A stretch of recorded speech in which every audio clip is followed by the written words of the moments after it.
Chapter 1. The Right to be Rich.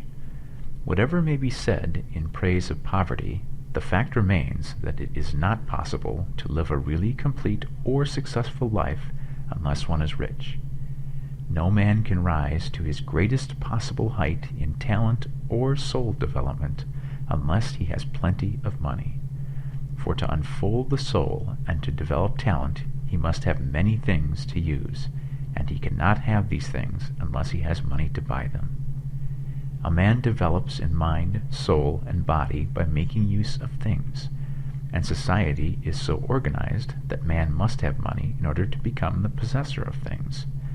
Therefore, the basis of all advancement for man must be the science of getting rich. The object of all life is development, and everything that lives has an inalienable right to all the development it is capable of attaining. Man's right to life means his right to have the free and unrestricted use of all the things which may be necessary to his fullest mental, spiritual, and physical unfoldment, or, in other words, his right to be rich. In this book I shall not speak of riches in a figurative way.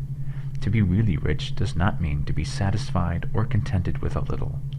No man ought to be satisfied with a little if he is capable of using and enjoying more.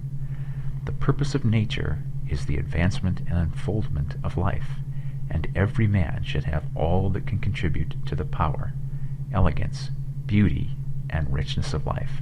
To be content with less is sinful.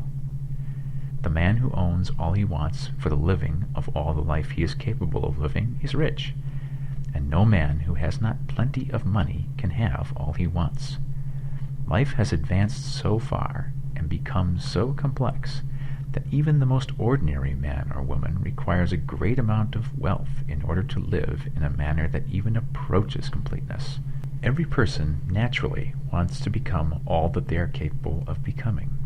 This desire to realize innate possibilities is inherent in human nature. We cannot help wanting to be all that we can be. Success in life is becoming what you want to be.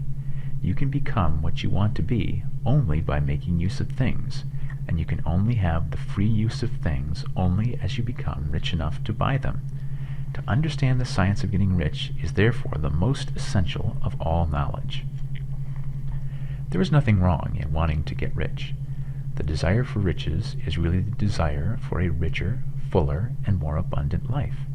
And that desire is praiseworthy.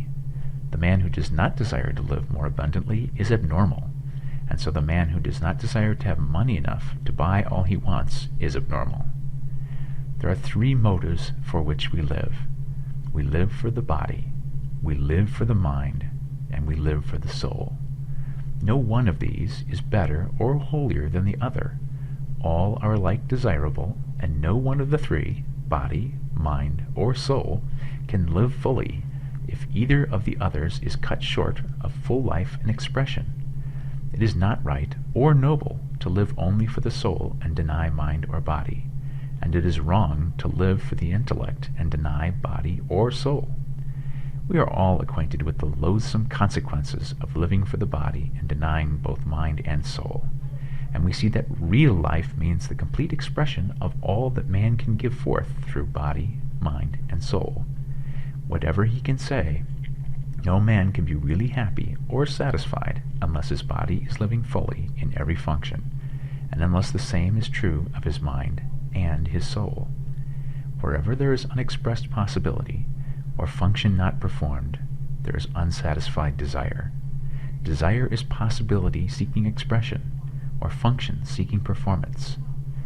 Men cannot live fully in body without good food, comfortable clothing, and warm shelter, and without freedom from excessive toil.